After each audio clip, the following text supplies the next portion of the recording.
The Imperial Inquisitorius have played a large role in the new canon, which has made them a lot more familiar to more Star Wars fans. But you may be less familiar with the Inquisitors in Star Wars Legends, and that's the subject of today's video. The first mention of the Empire's Inquisitors came in the 1987 Star Wars Sourcebook, part of the West End Games tabletop role-playing game.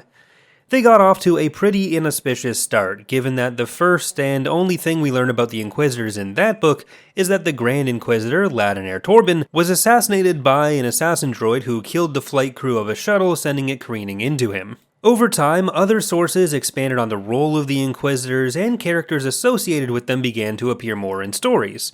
Some characters, like the Dark Jedi Jarek, an antagonist of the Dark Forces games, were also retconned as having been Inquisitors after their introduction.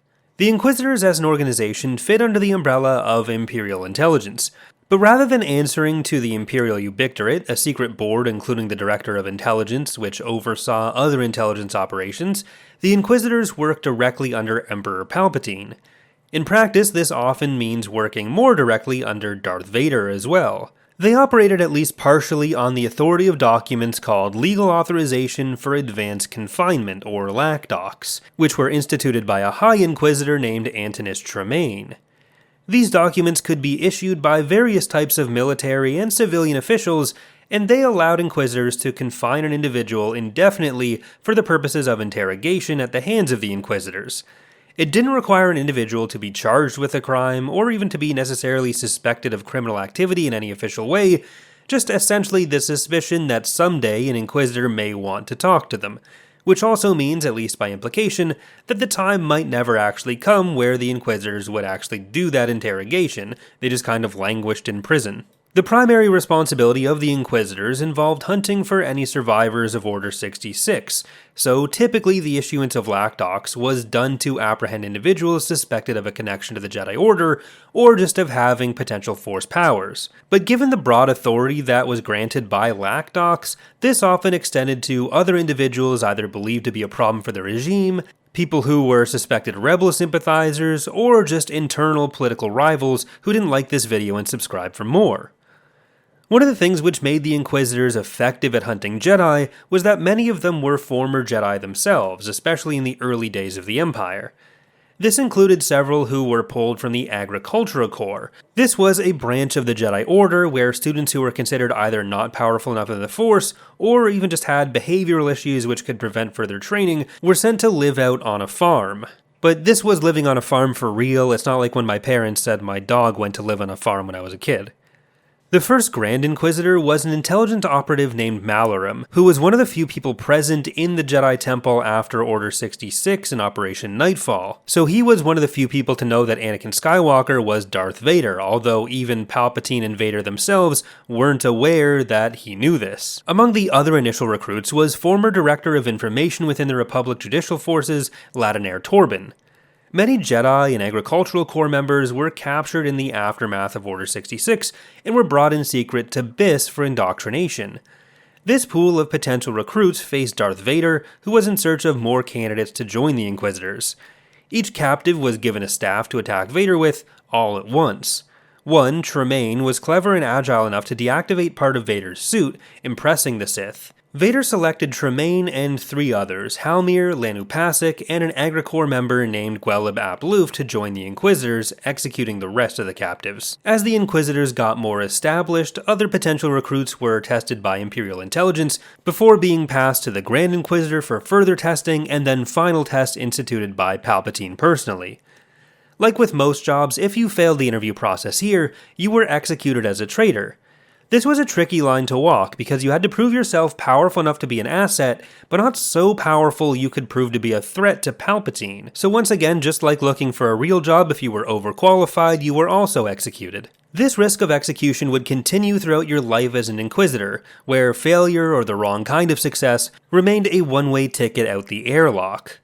Initially, the Inquisitors operated out of the still smoldering Jedi Temple, But by 17 BBY, or years before the Battle of Yavin, which was 2 years after the conclusion of the Clone Wars, they had moved into the deep core, working out of the Citadel Inquisitorius on Prakith, where locals sometimes claimed to hear the screams of tortured Jedi emanating from the Dark Tower. They may have been getting this confused with the lair of the long-dead Darth Andedu who ruled over a crypt. Prakith just really wasn't a great place to be. Some sources do explicitly state the Inquisitors are Force-sensitive by default, but some, like High Inquisitor Max Lawson, are occasionally portrayed as being so low in Force sensitivity that it barely counts. Even the first Grand Inquisitor, Malarum, was relatively weak in his own Force sensitivity, although he could wield and use a lightsaber. There were also other types of troops like the Inquisitorium Hunters under the banner of the Inquisitors who were presumably not Force sensitive themselves. Often, Inquisitors like Jarek, Slauson, and Tremaine operated in the Outer Rim from flagships up to and including the size of Star Destroyers and beyond. These ships presumably were still primarily within the naval command structure, but they operated under the authority of Inquisitors in the search for Force sensitives. Even Thrawn, before he was a Grand Admiral, worked under the authority of Jarek on these kinds of missions. Malarum did not last long in the post of Grand Inquisitor. He was killed on Naboo shortly after the declaration of Order 66 by a Jedi he was hunting named Ferrus Olin. Palpatine then recruited Olin as an Inquisitor, though Olin primarily used his position to spy on the Emperor for growing resistance groups. Malarum was replaced by his own former assistant, a stoic woman known only as Hydra. We don't know too much about Hydra, but eventually she was replaced by Torben as Grand Inquisitor, who, as we know, died by rogue shuttle in 4 BBY. The final Grand Inquisitor we know of is from Star Wars Galaxies, a Zabrak named Jace Yasko. We know he held the position as of 1 ABY, but we don't know how long he held it either before or after that point. Following the Emperor's death, plenty of Inquisitors remained at large. Some, like Adalric Brandel, pulled Imperial resources to work towards their own ends, essentially forming breakaway factions of their own. For Brandel, this was built around his home planet of Trelalis. Many Inquisitors ended up in one specific breakaway faction, the Penastar alignment of Artus Cain. The alignment had an official government branch called Judgment, which included the Inquestors of Judgment, essentially a renamed set of breakaway Inquisitors. The original leader of this branch, called the Zenithal Inquestor, was Jarek. After he was killed by Kyle Katarn, Jarek was replaced as the Zenithal Inquestor by Halmir, one of the original Inquisitors from the Biss Trials. This wasn't really an intentional connection, but I think the Penastar alignment ending up with so many Inquisitors really makes sense. There are a lot of Inquisitors that operated in the Outer Rim, and Grand Moff Artus Cain was in charge of Over Sector Outer, which originally covered most if not all of the Outer Rim. The Penastar alignment only included some of the northern bits of this, but he was trying to recruit people he had worked with even when he was in charge of a much bigger area, so this likely would have included a lot of Inquisitors. Other Inquisitors, though, who didn't join up with Cain, like Tremaine, joined other splinter groups.